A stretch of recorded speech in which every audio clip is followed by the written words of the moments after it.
พี่น้องเนาะเปิดคลิปเปิดภาพมาพบเจอกับบอลเนตอีกคือกับคือเดิมพี่น้องเนาะหลังจากได้เลิกเรียนเลิกงานมากลับมาเปิดคลิปอีกคือเก่าคือเดิมพี่น้องเนาะเส้นเก่าเส้นเคยเส้นเก่าเส้นเดิมพี่น้องเนาะทางประเทศก็ห่างหายไป2 มื้อ3 มื้อพี่น้องเนาะที่บ่ได้ถ่ายคลิปลงพี่น้องเนาะจังใดบ่เนิร์ดก็ต้องกราบขอโทษขออภัยเด้อพ่อแม่พี่น้องกันเบิดสุขูสุคนพ่อแม่พี่น้องเนาะก่อนอื่นพ่อแม่พี่น้องเนาะก่อนไปหับไปชมคลิปพ่อแม่พี่น้องกราบทักทายสบายดีสวัสดีพ่อแม่พี่น้องกันเบิดสุขูสุคนพ่อแม่พี่น้องเลย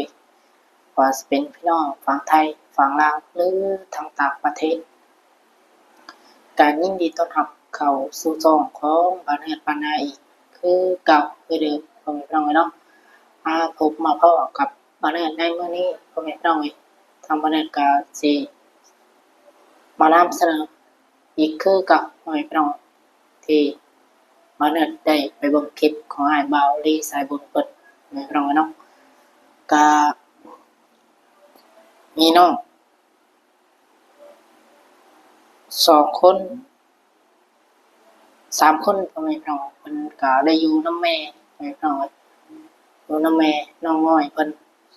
แต่น้องน้อยเพิ่นก็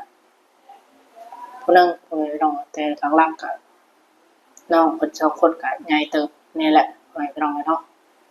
แล้วก็ทางวันนี้ได้เข้าไปเบิ่งในคลิปของอ้ายปาลีเพิ่นพ่อแม่พี่น้องก็คือเว้าง่ายๆพ่อแม่พี่น้องเนาะทางน้องเพิ่นนี่ก็ทุกข์หรือว่าลำบากหรือว่าจนพ่อแม่พี่น้องเนาะที่บ่ได้มีเรือนอยู่เรือนชานอยู่พ่อแม่พี่น้องเรือนก็กระต๊อบน้อยๆพ่อแม่พี่น้องผุพังหมดเลยพ่อแม่พี่น้องทางบ้านนี้ก็เห็นก็ต้องน่าสงสารน้องเพิ่นแล้วก็ทางเอื้อยเพิ่นพ่อแม่พี่น้องเนาะอาทางวันนี้ได้เบิ่งได้ชมแล้วก็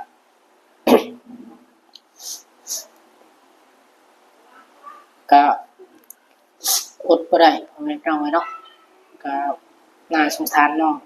แล้วก็ทางเอื้อยเพิ่นพอสมควรพ่อแม่พี่น้องจังได๋ครับนะครับไปชมนำกันพ่อแม่พี่น้องว่าเรื่องราวที่ไปที่มาของน้องเพิ่นเป็นจังได๋แล้วก็ทางเอื้อยเพิ่นเนาะเรื่องราวของเพิ่นว่าเป็นจังได๋พ่อแม่พี่น้องคือว่าลำบากแท้พ่อแม่พี่น้องเนาะก็เพิ่นก็อยู่เดียวกันกับบ้านน้องสาลีเพิ่นพ่อแม่พี่น้องอ่ะก่อนอื่นเนาะ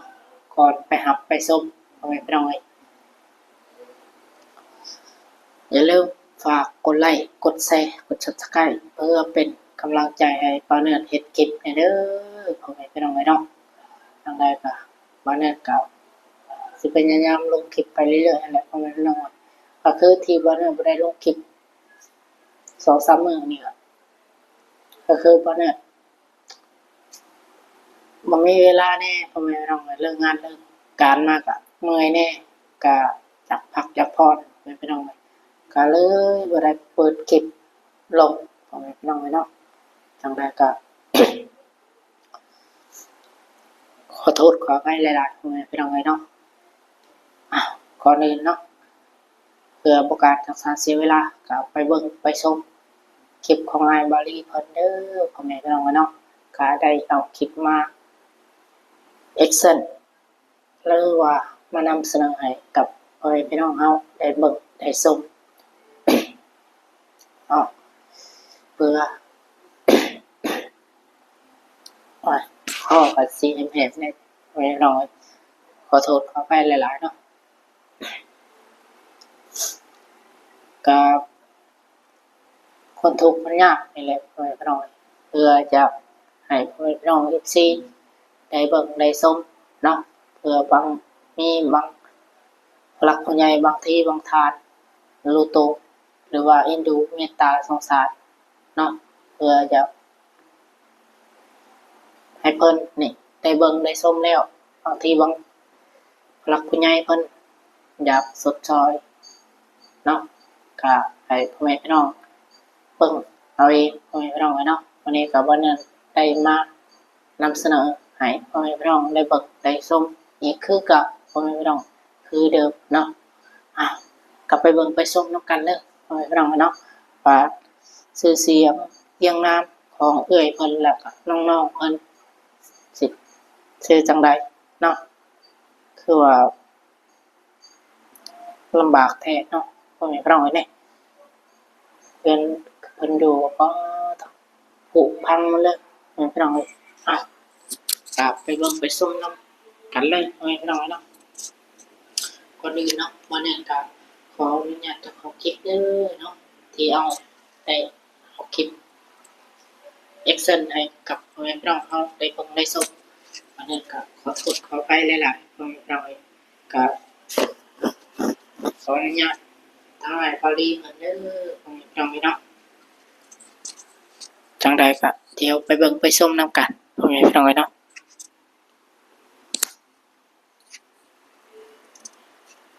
นี่เปียกอ่าจ้ะพี่น้องเนาะทั้งเอานึกว่าเฮือนครัวทั้งเฮือนครัวทั้งเฮือนนอนบ่ โดยนี่พ่อจะไปใช้สรุปไปเฮ็ดเวียกพี่น้องเจ้าลูกกกบ่โดยเด้อเอาใหม่เด้อมื้อนี้บ่ได้เข้าโรงเรียนบ่ซะมื้อนี้ฮะบ่เขาพักเขาเจ้าพา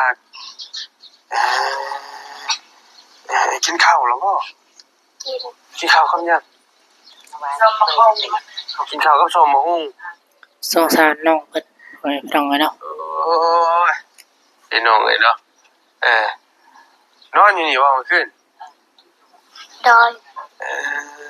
ถ้าพี่น้องอยู่นั่นแหละเป็นอยู่ยังไงเป็นอันนี้กินข้าวกับส้มมะฮุ่งว่าซั่นได้ยามได้พอจะมาได้สิได้โอ้โหมื้อแลงมาบ่โดย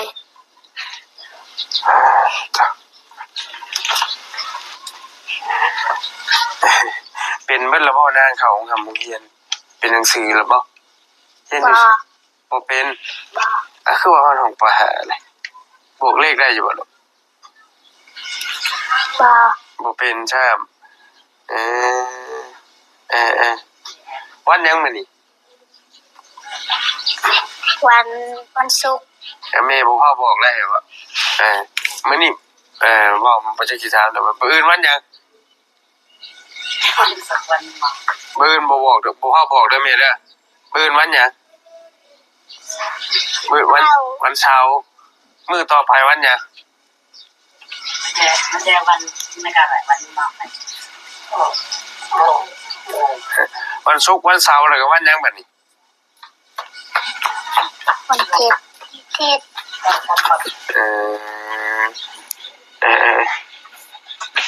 โอเคพี่น้องเนาะลูกกินเช้าแล้วบ่ไปเข้าในบ่บัดนี้ไปเบิ่งไอ้เขาเบิ่งนี่ป้าต่อโอ้ประตูอันนี้โอ้ยเป็นชานลาดแป้งเพิ่นก็ผุพังมันเลยพ่อแม่พี่น้องอยู่กันเบิ่งแล้วเนาะพ่อแม่พี่น้องสบายดีเด้อเด้อสบายดีท้อนอนกันอยู่นี่เลยนี่ตินอนกันนี่บ่มีงูมีเหยี่ยวลอยเข้ามาบ่คือเพิ่นกระโดดแท้นี่อยู่เฮือน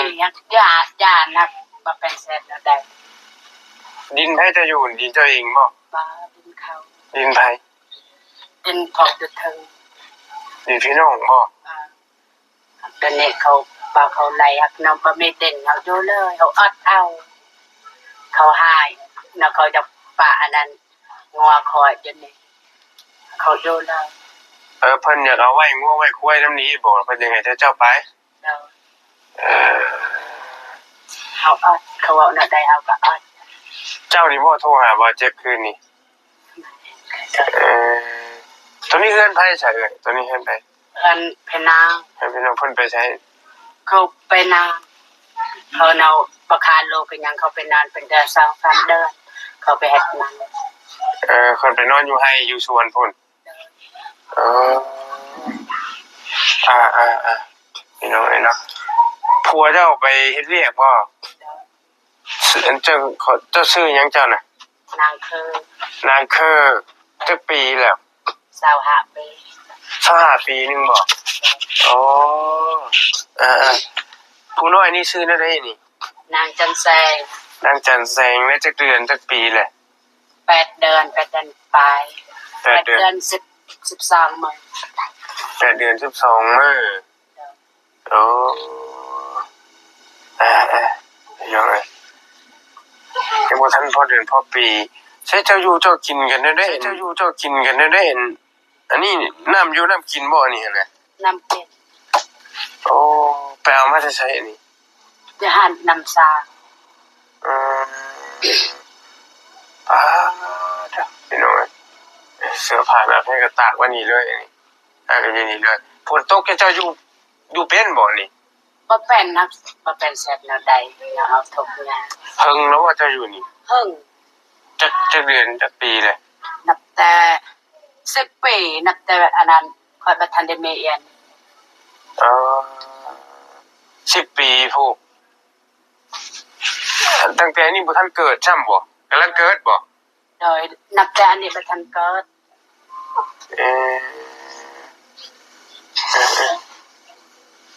นี่ก็ไข่ เป็นไข้อีกก็ได้อ๋อมีแต่ลูกผู้หญิงเบิดเลยผู้หญิงเหรอนี่ก็ได้ โดย ได้ผู้หญิงเบิดเลยได้เราพี่น้อยเนาะอันข้าวน้ำเจ้าเอามาจะใช้กินจะมีให้จะเฮ็ดให้บ่ ไปยืมอันนั้นไม่ให้อัก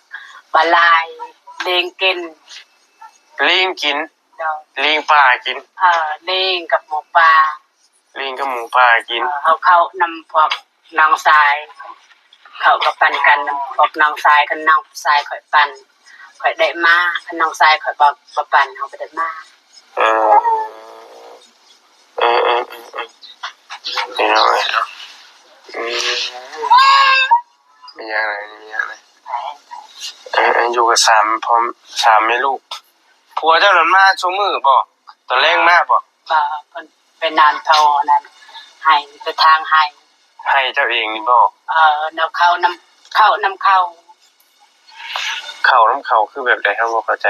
ไปเฮ็ดน้ำเขา ไปเฮ็ดนำเข้าเด่นเข้าของเฮาบ่มีเด่น เออ แล้วเขาไปให้เขาทางดอง โอ้ใช้ในอยู่ในกินเจ้าพากันกินข้าวแบบใดจังได๋ หมดและโลกก็เป็นลาง เออ เกือบเพิ่ง ลูกก็หิวนมพี่น้องไอ้เนาะผู้นี้ลูกกกเจ้าอันนี้เนาะ เดิน โอ้ยบ่น่าเชื่อเลยว่าสิอยู่นี่พี่น้องหลายคนผ่านมาเห็นก็บ่คิดว่ามีไผอยู่หรอกบ่คิดว่ามีคนอยู่หั่นน่ะเฮาก็นึกว่าเฮือนครัวเฮือนหยังจ้ะเคยมีหยังลอยเข้ามานอนอยู่นี่บ่มีงูมีหยังเข้ามาบ่ต่อ ปกติ อยู่ เวลาลมพัดเท่านี้ก็จะคันเมฆเข้ามาเฮาอยู่หันเข้าคันบ่เมฆเฮาไปละอยู่หันเข้า บ่ ไปพบนี่มาเฮาขึ้นอยู่หันพบ คันว่าอันนี้เพิ่นมาเลยคันบ่มีไผมาเลยคือนอนเทิงนี้บ่ ไปขับเข้าไปนาเนาะไอ้นางเข่ง ไอ้น้องใกล้ๆกันมาขออยู่กับเพิ่นนี้ติดินเพิ่นอันนี้ก็ได้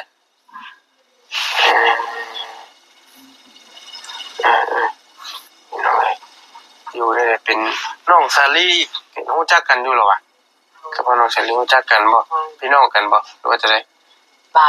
หักรู้จักกัน รู้จักคนในบ้านนี่ซื่อๆติจังแนวสิว่าแล้วก็เลยเห็นแล้วนี่ก็ได้ก็อยู่พุทธกะโลแท้ใช้ข้าวจะยังเหลือจักโลจักอันนั้นอยู่นี่หรอก หมดแล้วมากินมาก็เลยแบบอย่างก็ฉันคันเมนางไผขึ้นมา เบิดเลยเบิ่งค่ะเพราะว่าเราเก่งตึบเลย เกียงนอนเป็นกำลังดังเป็นเขา อ๋อต่อ จากนั้นไปเอาน้ำนองไทยสำเร็จพอดีแล้วกิน ข้าวเบิดเลยบ่มีข้าวกินจ้อย ก็ไม่น้ำบางงาเขานำเข้ากับบางงา ได้จักสอบ เป็นในได้เก่าทราบ ได้หยังก็ เก่าทราบ ได้9กระสอบอ๋อมันก็บ่พอกินแล้วเนาะหลายคนพี่น้องอยู่หิมบ้านพี่เลยนะพี่น้องอยู่หิมคลองอยู่ทงนาพี่เลยพี่น้องเนาะ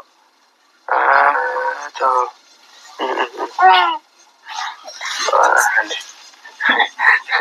เอาถ่ายมาได้มันเป็นนุ่มมันเห็นบางๆไว้เนี่ยพี่น้องเป็นไข่บ่สบายติแล้วนี่ก็ได้แต่ละมื้อเจ้าก็บ่ได้ไปเฮ็ดหยังบ่ บ่ เอาลูกน้อยนี่เฮ็ดหยังบ่ได้ บ่ได้เป็นตะทวแล้วไป ตำรวจไปรับจ้างอีหลานนี่เขาโรงเรียนอยู่ เข้า แม่เอาเงินไปโรงเรียนมื้อจักพันหรอก แต่ว่า บ่มี บ่ได้เลยบ่หรือว่าจะได้ บ่ได้บ่มีเงิน บ่มีเงิน โดย ก็แม่นอยู่แล้วว่ามันมือได้น้อยมือได้หลายบ่รู้ว่าบางมือได้บางมือบ่ได้หรือว่าจะได้ มัน เจ้าให้มือจักพันให้ลูก 5,000 5,000เพิ่นก็5,000ใช่บ่ ดอ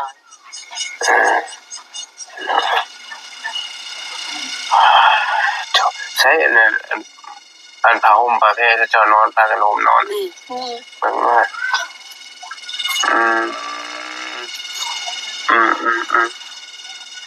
พี่น้องเนาะ คันจะเฮ็ดกินก็เอาอากหมอง บ่ นานถึงไหนกลางอีก กลางมุ้งก็กินนี่แล้วนะตินี่ติแบบกินเฮ็ดกินให้อยู่กินแล้วออกนอนอยู่เฮือนครัวนี่เลยนะแล้วก็ได้เอาไว้ ยันคือกันนั้นไผไผเปื่อย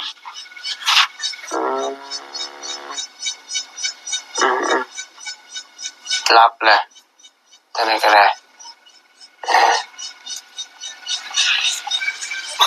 ถ่ายจังหน่อยแล้วเดี๋ยวให้สิไปเอาเครื่องมาให้เด้อเด็กน้อยมันสินี่ก็สิหลายไปจ้ะเดี๋ยวหน่อยนี่หมองอยู่หมองพักเพิ่นว่าซั่นเนาะตามเราว่าได้เดี๋ยวหน่อยอยู่จะได้เป็นนั่นสิเอานะอยู่นะกินมาให้ก็ลูกเราก็ดูดนมลงไปลงมาอยู่บ่สบายเนาะก็เห็นแล้วจักได้สิว่าบ่ลีก็ได้จักได้สิว่าสิเป็นสิไปเลยอันนี้จะนี่แบบนี้น่าถ่ายเนาะโท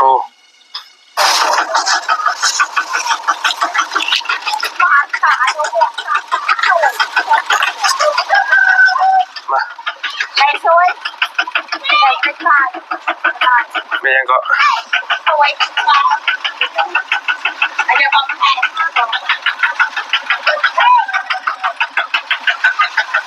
พอแพ้นี่ประคำที่เป็นประคำตัวได้กินนะในกินว่าไงสิแบ่งให้มะ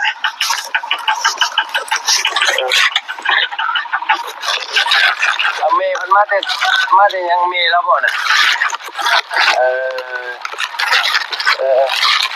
เพื่อนจะบ่นี่เว้ยอันนี้ฮะมาเอามีเป็นพักกินข้าวกินน้องแรงอยู่จะมาแต่ใช่น่ะจะมาแต่ท่าแตงไปชื่อยังชื่อข้าวเบิ้ลแล้วบอกเอาอันนี้กับปลากระป๋องแบ่งให้เอา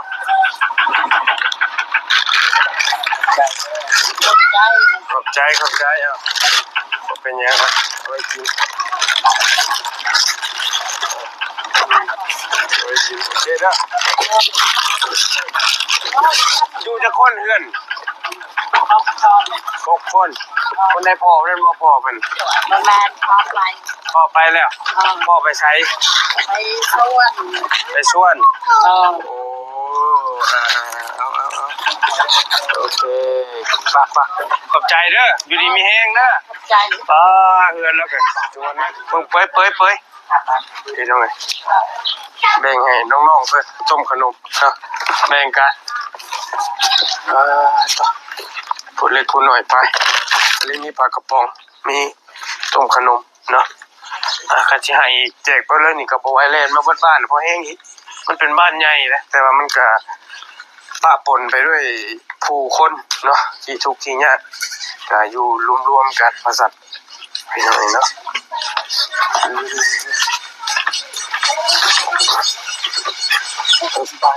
ลำบากเฮ้ยฝนก็ตกพี่น้องโอ้ฝนตกได้อยู่พี่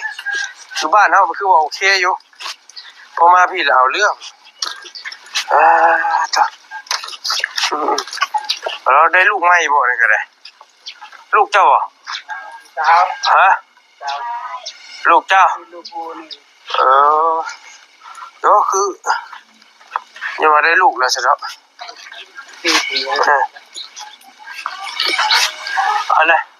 14 ปีจะได้ลูกแล้วสิบ่จ้ะนี่หน่อยเนาะ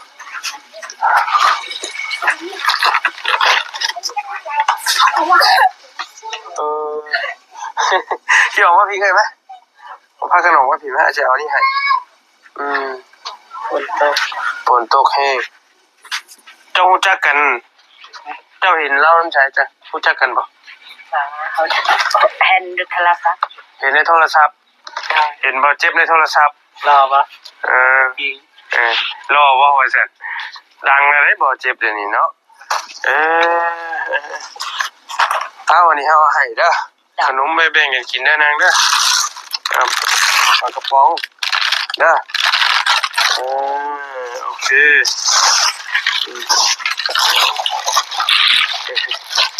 หน่วยกันหลายคนพี่น้องเนาะเอา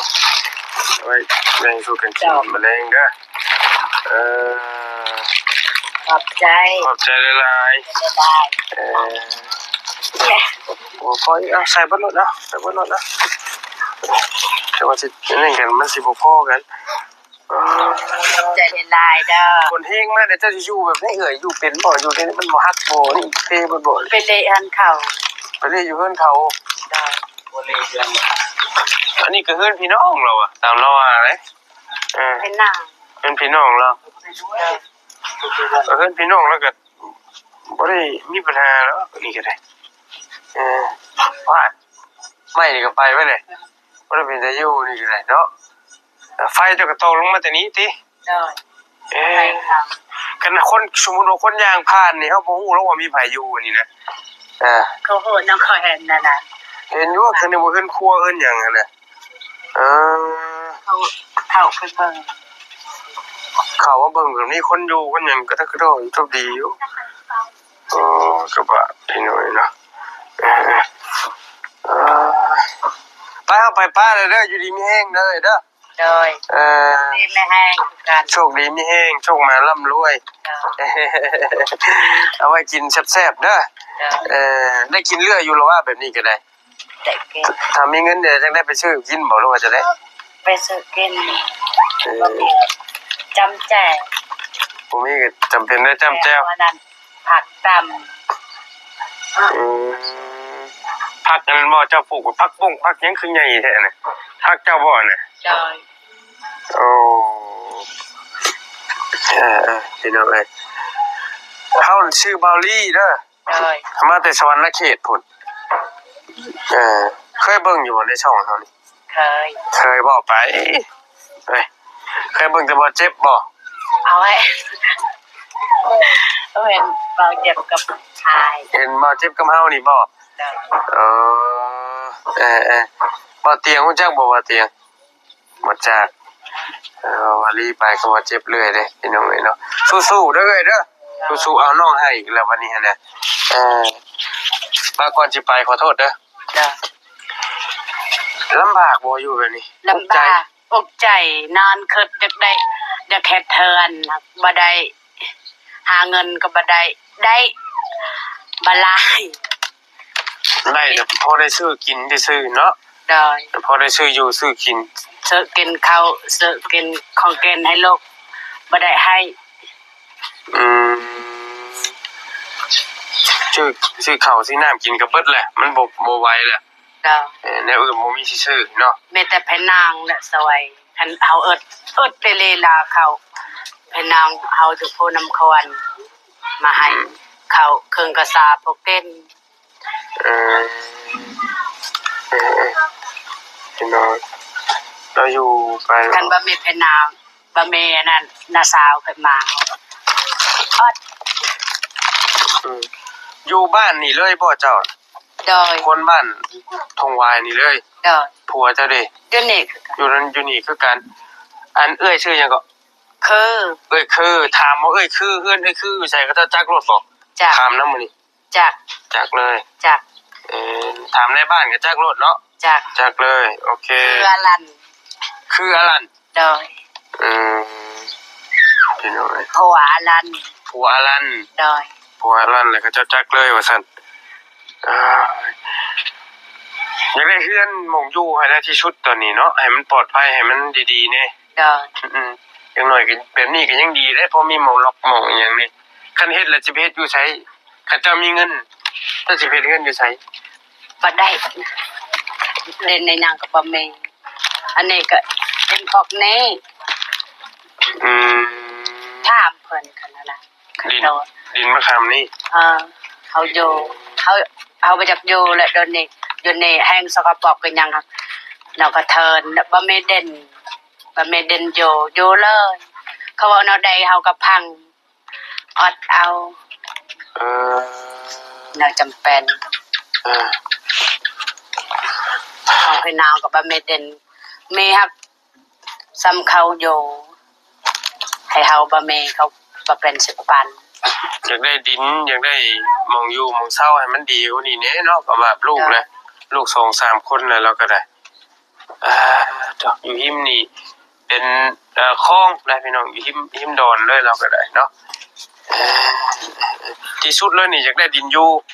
อยากได้ดินเนี่ยอยากได้เงินอยู่เนาะ โดย ข้าวกินสำคัญ โดย บ่ อยาก เป็น ได้ หยัง เฮือนอยากได้เด่นอยากได้เขาเก่นคิดแนวใดก็บ่ได้คิดแนวใดก็บ่ได้ แต่อยู่นี่ก็เพิ่นให้อยู่เพิ่นบ่อยากให้อยู่หรอกบ่หรือว่าจะได้เพิ่นสิไล่หนีแหละ เขาสิไล่หนี่ฮักเนาะเฮาบ่แม่เด่นเฮาก็เลยอด ขออยู่นำเพิ่นไปเออ แล้วเขาของเขาแม่งอคอยเขาอยากปะงอคอยอยู่นี่ เพิ่นนี่เฮ็ดของงัวครอบควายนะว่าแล้วก็ได้ เด้อ มันใกล้หิมทงเด้พี่น้อง เด้อ งัวควายมาอยู่นี่แล้วก็ ตอนเช้าคันเฮากินข้าวเฮาอัดประตูนอกเด็กน้อยมักไปเคแม่น โอ้อาบน้ำอาบในจะอาบอยู่ใช่เอ่ย อาบน้ำห้วยเขาอาบน้ำเข้าตากหันน้ำสางเขาเอาข้าว น้ำกินได้ใช่น้ำกินไปอยู่ห้วย บ่ขอน้ำเขามีน้ำสางหันน้ำสางท่าหันจังได๋เขาขอตักน้ำเข้า โอเค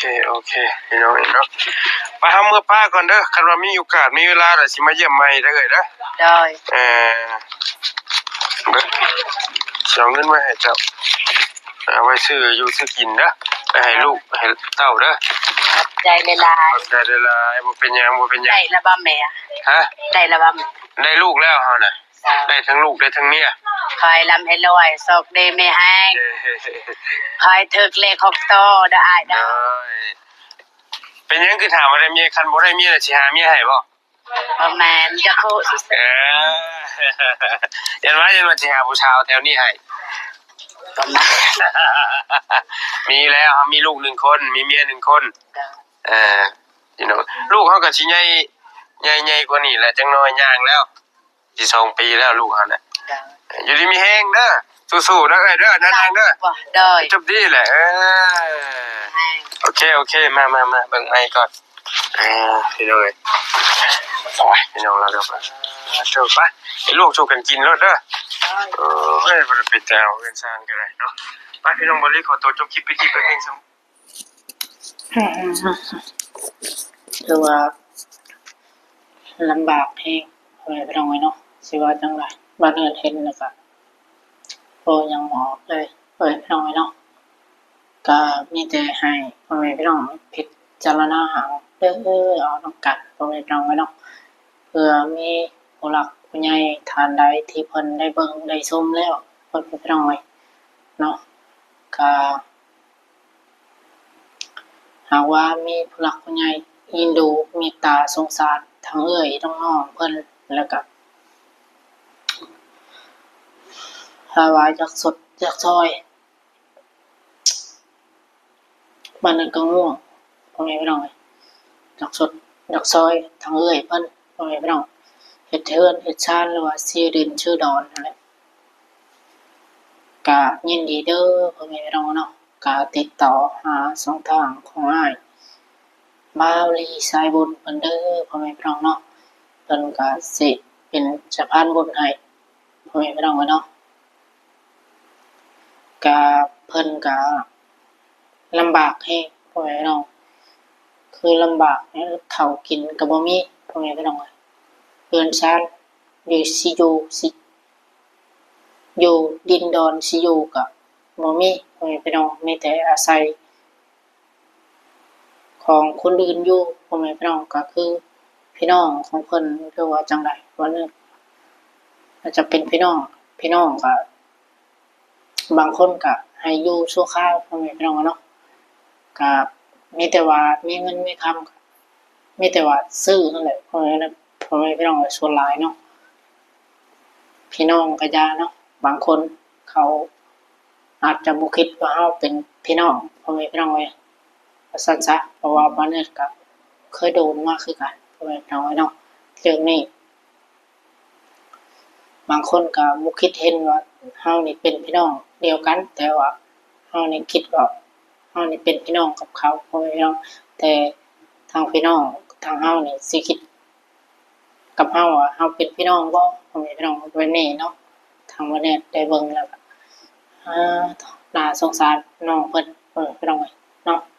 น้องๆแล้วก็ทางเอ้ยเพิ่นหลายๆพ่อแม่พี่น้องวันนี้ได้เบิ่งได้ชมแล้วก็ซึ้งใจไปนำพ่อแม่พี่น้องเนาะโอเคพ่อแม่พี่น้องสำหรับคลิปนี้ก็บ่มีหยังหลายพ่อแม่พี่น้องก็สิมีประมาณนี้ก็มานำเสนอให้กับพ่อแม่พี่น้องได้เบิ่งได้ชมเพื่อผู้หลักผู้ใหญ่เพิ่นอยากร่วมทำบุญอยากสุดอยากซอยกับทั้งเอ้ยและน้องๆเพิ่นก็ยินดีติดต่อหาช่องทางของอ้ายเปาลี่เพิ่นได้พ่อแม่พี่น้องเนาะสำหรับคลิปนี้บัดนี้ก็สิขอตัวลาไปก่อนพ่อแม่พี่น้องเนาะที่สำคัญบัดนี้ก็ขอขอบคุณ FC ที่ฮักแพงเบิดทุกผู้ทุกคนเด้อเนาะที่เข้ามาติดตามและรับชมคลิปของบัดนี้แล้วก็เข้ามาเป็นกำลังใจให้บัดนี้พ่อแม่พี่น้องจังได๋บัดก็ขอขอบคุณพ่อแม่พี่น้องหลายๆเนาะขอให้เพิ่นอยู่ดีมีแรงความเจ็บจะได้ความไข้จะมีเบิดทุกผู้ทุกคนเด้อพ่อแม่พี่น้องสำหรับคลิปนี้บัดนี้ขอตัวลาไปก่อนพ่อแม่พี่น้องไว้พบกันคลิปหน้าพ่อแม่พี่น้องสำหรับคลิปนี้บัดนี้ขอกล่าวคำว่าสบายดีสวัสดีพ่อแม่พี่น้องกันเบิดสุขสุขคนพ่อแม่พี่น้องเนาะวันนี้ก็จะตัวรับตัวนอนพบเจอกันคลิปหน้าพ่อแม่พี่น้องบ๊ายบายพ่อแม่พี่น้องเนาะ